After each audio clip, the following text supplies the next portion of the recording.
Assalamualaikum sahabat jagat hukum. Hukum sebagai alat perekayasa sosial. Jangan sampai hukum nantinya sebagai alat bagi para penguasa untuk menindas rakyatnya. Kali ini kita kedatangan tamu yang sangat istimewa. Beliau adalah advokat yang ganteng. Beliau juga adalah seorang ketua PBH Pusat Bantuan Hukum DPC Pradi Bandung. Dan beliau juga menjabat sebagai wakil ketua DPD FSP KEP DKI Jakarta. Selamat siang Bang Tohenda. Selamat siang. Gimana kabar Bang Tohenda, sehat? Alhamdulillah sehat, Bung. Alhamdulillah sehat. Yang penting sehat dulu itu ya kan. Dari sana ke sini tadi gimana perjalanan? Macet? Lumayan macet. Jadi begitu di Johor itu luar biasa padatnya. Makanya sebelum kayaknya agak terlambat nih. Wah, nggak apa-apa Bang. Di sini mah terlambat bebas Bang. Iya, Nggak siap, bakal siap. dipecat. Tapi kalau di perusahaan mungkin langsung dipecat Iya, itu Bang. langsung Ya kan? kena SP3 itu. Paling nggak SP3 ya kan, SP1, SP3. Nah, Bang Tohenda kegiatan sehari-hari ngapain aja nih Bang nih di FSP KEP DKI ataupun sebagai ketua DPC Pradi itu kegiatannya apa nih Bang sekarang? Iya, saya di Serikat wakil ketua DPD. Ya, kita sekarang pasca masa transisinya ini Omnibus Law Cipta Kerja, memang banyak sekali kasus-kasus kerjaan yang muncul. Karena gitu, Bang. itu luar biasa. Artinya data yang saya peroleh kebetulan di DKI ini kami ada 59 perusahaan. Dari 59 perusahaan itu sudah ada 13 perusahaan yang sekarang muncul perselisihan akibat ketentuan Cipta Kerja.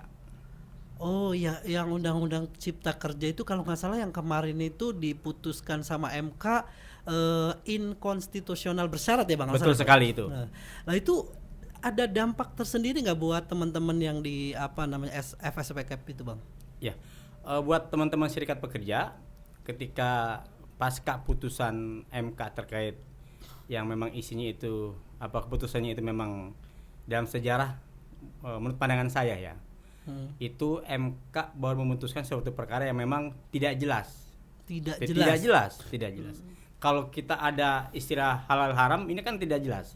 Ini nggak tahu ini halal apa haram gitu ya. Ini kan tidak jelas. Makanya jadi makruh ini Bang. Iya, bisa jadi makruh.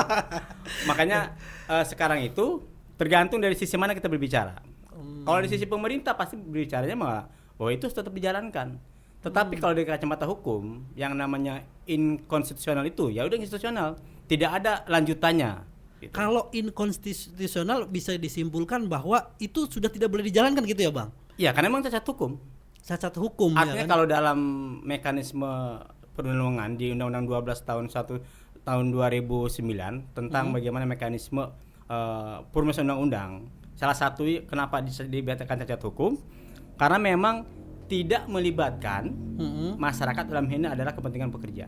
Jadi proses penyusunan Cipta Kerja ini memang pemerintah berjalan sendiri. Jadi tidak melibatkan dari teman-teman yang di serikat pekerja. Gitu, Bang.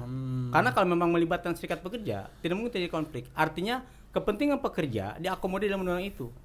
Oh iya betul sekali Bang. Ya kan kalau kita tahu kan, kalau kita ngomongin hukum nih Bang, orang kan dipaksa untuk tahu tentang hukum gitu Bang. Betul. Dalam hal ini kan. Iya. Orang yang dipaksa untuk tahu tentang hukum itu kan berarti harusnya dia harus tahu saya mau dihukum apa kalau misalnya seperti ini gitu kan. Betul. Misalnya kayak tadi bilang Bang Tohenda mungkin tentang Undang-Undang Cipta Kerja itu sama halnya dengan aturan perusahaan gitu ya Bang. Misalnya kita harus tahu dulu bahwasanya kalau saya masuk terlambat itu bisa di SP gitu mungkin itu ya Bang. Iya, betul seperti itu. Tapi itu tidak dilibatkan itu dalam penyusunan itu. Bagaimana seorang serikat pekerja atau pekerja dalam hal ini pemerintah mengeluarkan undang-undang yang pekerja itu sendiri tidak tahu.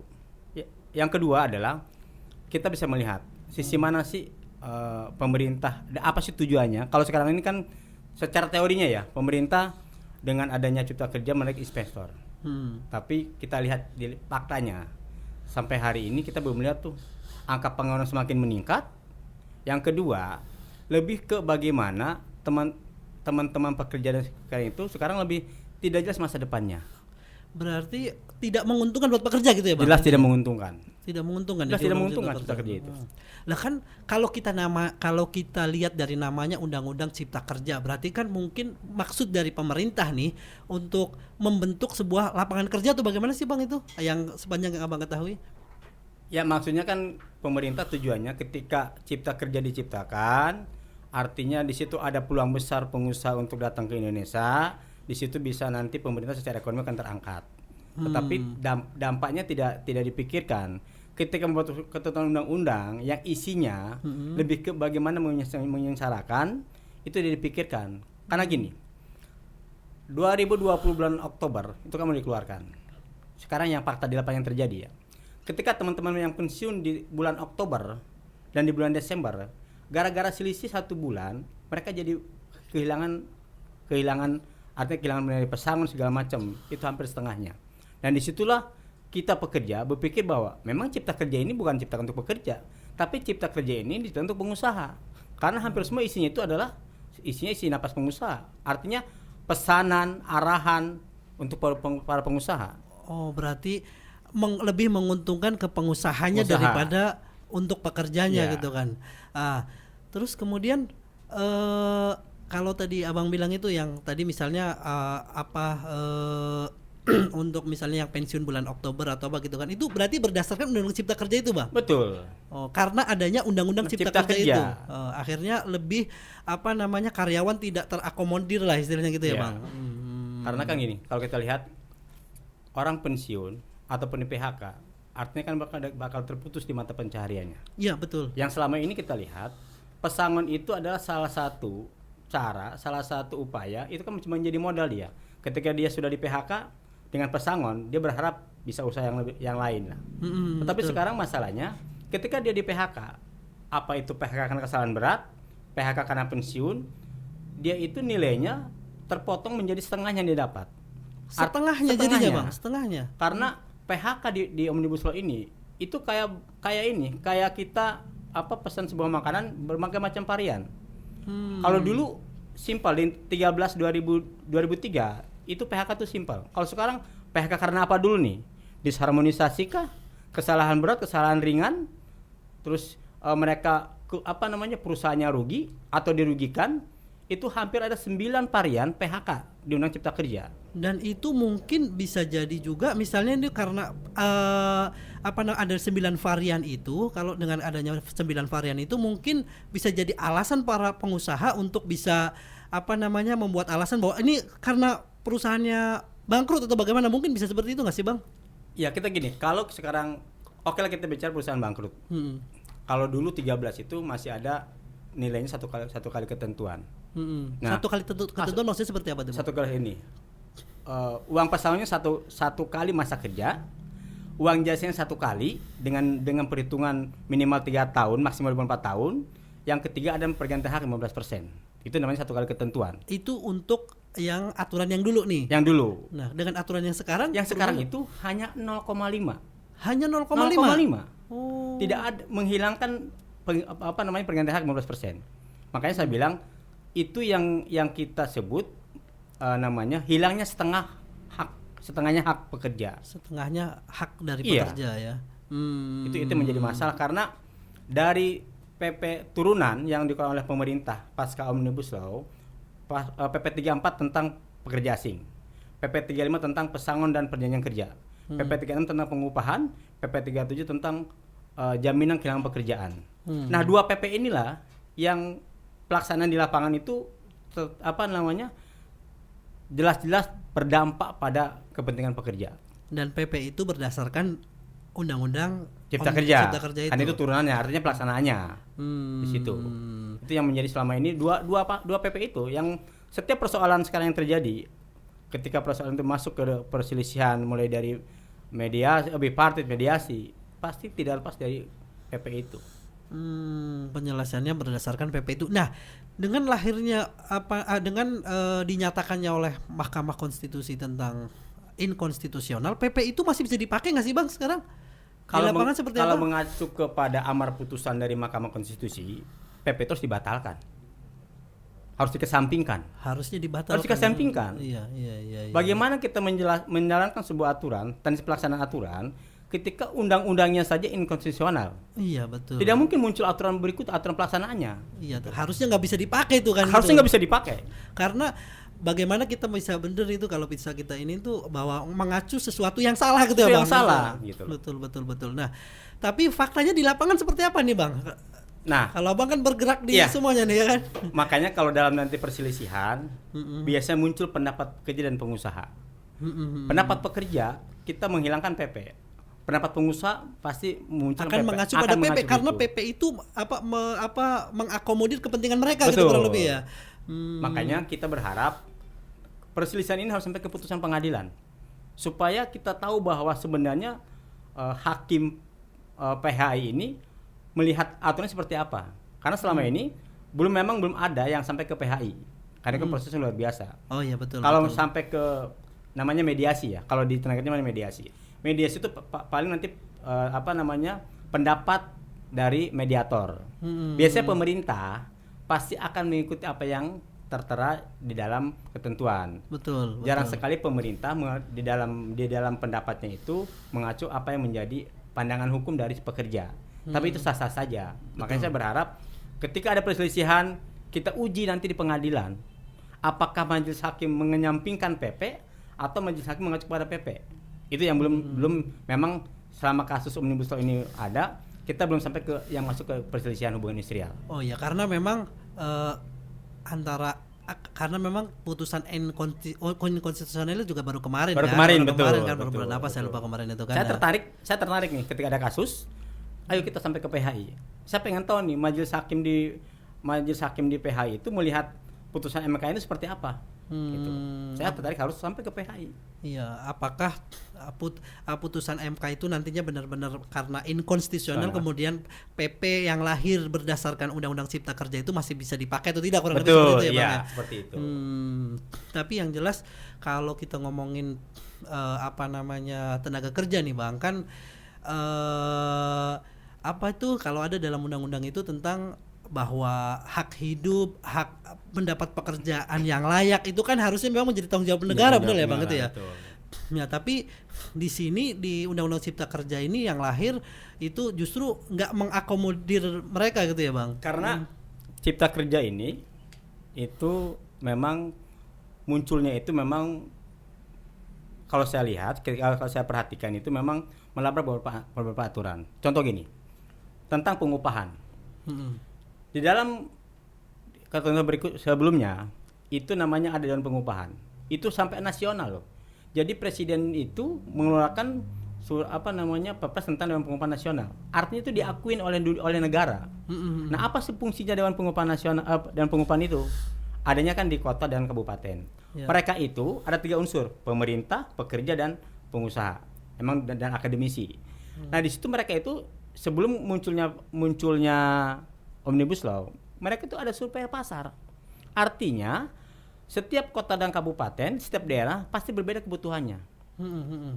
Kita hidup di Jakarta, rumah kontrak pasti berbeda dengan orang hidup yang ada di Solo dan di daerah lain. Iya. Nah, itu fungsi dewan pengupahan. Tapi ketika dewan pengupahan sudah dihapuskan, artinya secara tidak langsung dihapuskan atau perannya itu digantikan oleh PP 36, hilang fungsi mereka.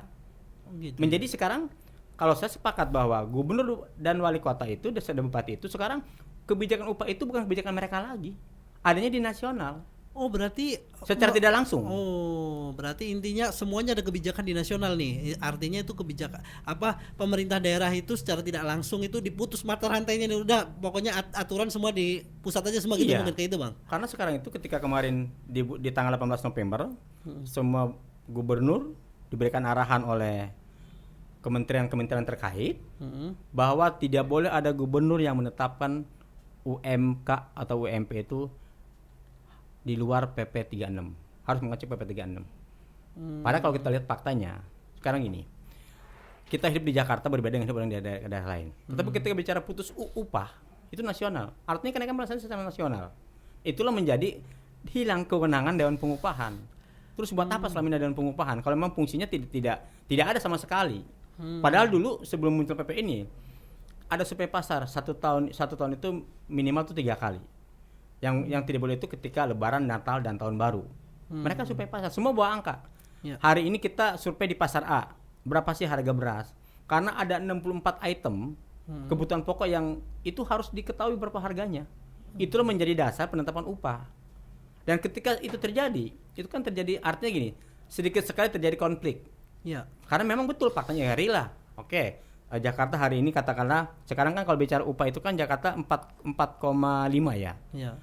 Hampir sama dengan Kerawang dan Bekasi. Dan itu kelihatannya sekarang itu teman-teman di daerah itu yang upahnya sudah di atas itu banyak yang tidak naik. Jadi sekarang itu upah itu banyak yang sekarang Subang tidak naik. 3.064.000. Banyak tidak naik. Begitu di Banten. Kalau tidak salah Serang sama Tangerang upahnya juga tidak naik. Tetap gitu. Mengacu kepada upah tahun sebelumnya. Oh, gitu. Hari ini padahal bicara Covid, kita kehidupan pertama kebutuhan. Yang jelas masker, Betul. vitamin, Betul. sesuatu hal yang tidak Hand boleh. sanitizer Iya dan kan, lain-lain hand sanitizer. Betul. Artinya kebutuhan realnya kita meningkat. Kenapa upahnya tidak naik? Upah tetap gitu ya, Upah Bang? tetap. Tetapi itu kalau mengacu tadi saya bilang tuh untuk undang-undang cipta kerja itu nggak masalah gitu Bang. Memang nggak usah dinaikin, nggak masalah atau bagaimana Bang biasanya Bang? Ya kalau mengacu ke itulah kebijakan. Kalau mengacu ke PP 36, karena di PP 36 ada batasan upah atas upah bawah. Jangan sampai dia itu katakan gini, di DKI ini upah atasnya itu kemarin itu sekitar 3 juta berapa lah gitu. Upah atas. Jadi yang penting tidak sampai menyentuh di upah minimum, upah bawah. Itulah rumusan apa dalam PP 36 yang kita sendiri tidak ngerti gitu loh. Dasarnya bikin PP dengan rumus seperti itu apa gitu loh. Oh, tidak melibatkan karena tadi tidak melibatkan dari teman-teman pekerja dari gitu ya. awalnya. Karena kalau dulu itu paling enak kok. Survei pasar ketemu angka berapa dia pekerja, pengusaha angka berapa, angkanya yang digodok. Karena ini loh, kita hari ini kan beli, makanya gini. Yuk kita sama-sama dikasih uang, yuk kita belanja. Ya. Ini loh 64 bahan pokok yang dibelanjakan. Berapa harganya? Ketemu angka itulah. Kalaupun nanti angka itu naik katakanlah, biasanya itu ada plus minus. Kalau kita surveinya di bulan katakanlah bulan Mei, nanti kan ini upah untuk tahun depan, biasa ada plus lah berapa persen dari nilai yang sebenarnya. Artinya itu wajar-wajar saja. Betul. Itu semestinya yang selama ini sudah berjalan baik. Itu yang selama ini dihilangkan. Oh, padahal itu adalah sesuatu yang sangat penting gitu ya. Penting sekali. Karena memang mau menggaji pekerja dengan apa namanya kebutuhannya, berarti kan kebutuhan pekerja itu harus kita tahu kan gitu. Kalau nggak tahu gimana kan? Betul. Ya, betul. Tapi itu dihilangkan di situ Bang. Dihilangkan. Faktor terpenting itu kan. Sudah tidak pakai lagi ketentuan itu. Iya, mau istilah kalau kita ngomongin mau masak sayur ini Bang ya kan? Iya. Harus tahu kan. Iya, betul. Yang mau dimasak apa gitu. Iya. Jangan tiba-tiba jadi kan gitu ya. Ya nanti kan nggak enak juga rasanya kan gitu Bang. Seperti itu memang faktanya. Makanya kalau sekarang itu bagaimana sih caranya agar karyawan itu terlepas dari Omnibus Law, diperkuat di perjanjian kerja bersama. Tetapi berapa persen perusahaan yang ada serikat pekerjanya? Karena perjanjian kerja bersama itu artinya kesepakatan kedua belah pihak antara pekerja melalui serikat pekerja dengan pengusaha. Ya. Masih banyak perusahaan yang tidak ada serikat pekerjanya. Ini bagaimana nasibnya?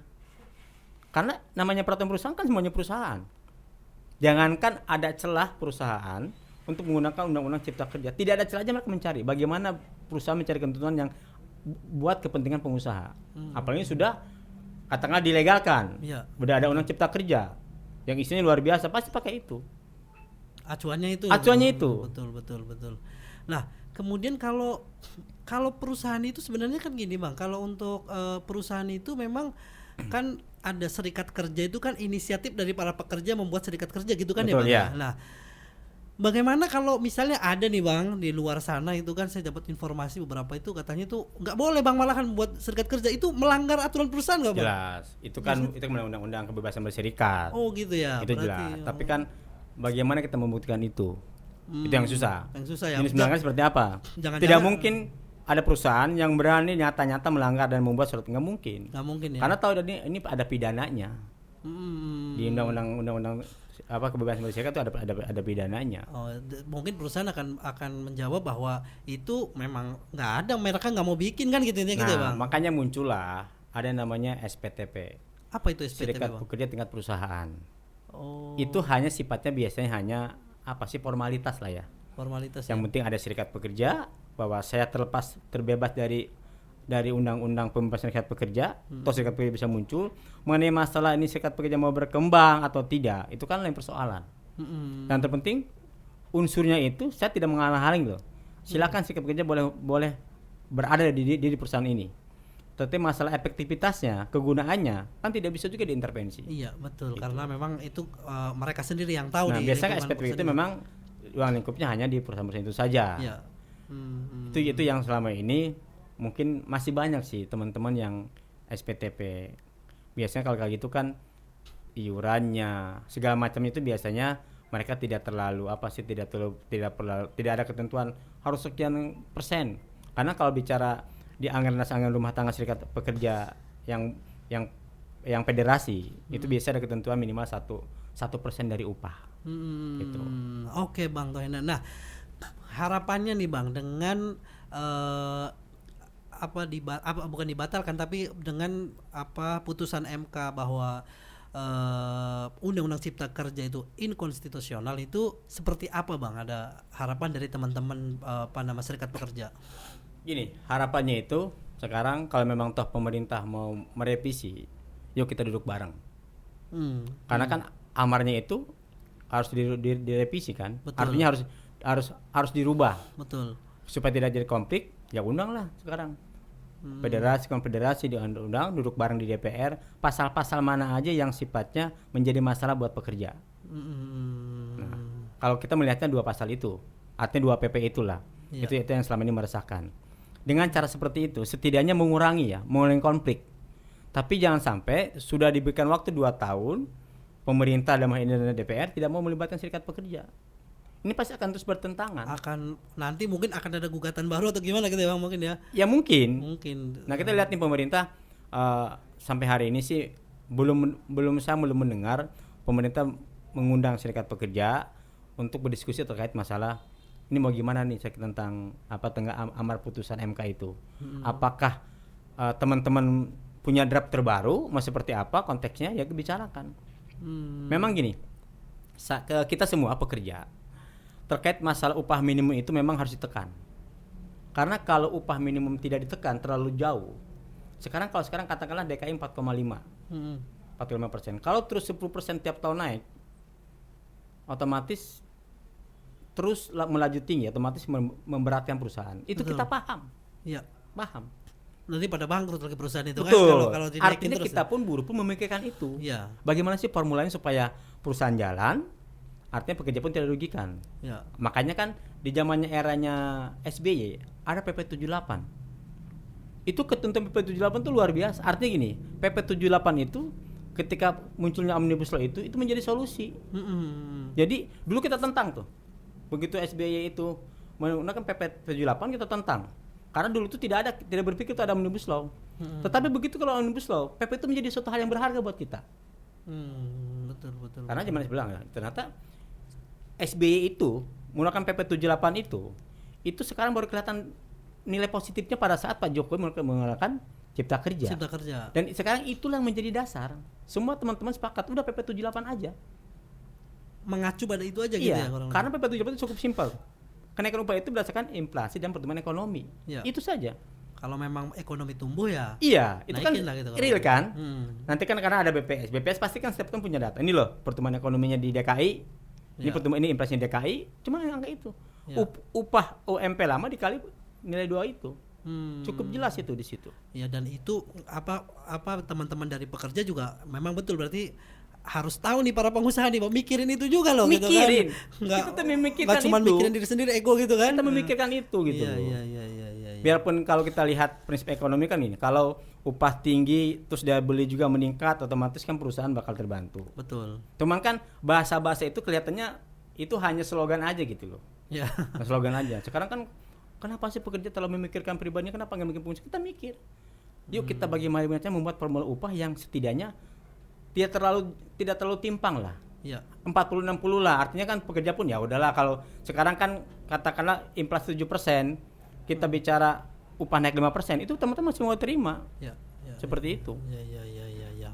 Oke, mungkin terima kasih banyak ini ilmunya yang diberikan kepada teman-teman Jagat Hukum. Nanti jangan bosen ini kesini lagi. Terima kasih atas kedatangan Bang Tohena kesini ya kan.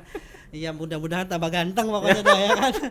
Dan tambah ilmu buat kita semuanya. Oke, sekian dulu teman-teman jagat hukum untuk episode kali ini tentang ngomongin tentang Undang-Undang Cipta Kerja. Nanti di episode berikutnya kita harus datangin lagi nih Bang Tohenda nih. Pokoknya kita paksa pokoknya biar ngomongin tenaga kerja, gimana tentang bagaimana hak-hak dari tenaga kerja itu. Terima kasih teman-teman jagat hukum. Assalamualaikum warahmatullahi wabarakatuh.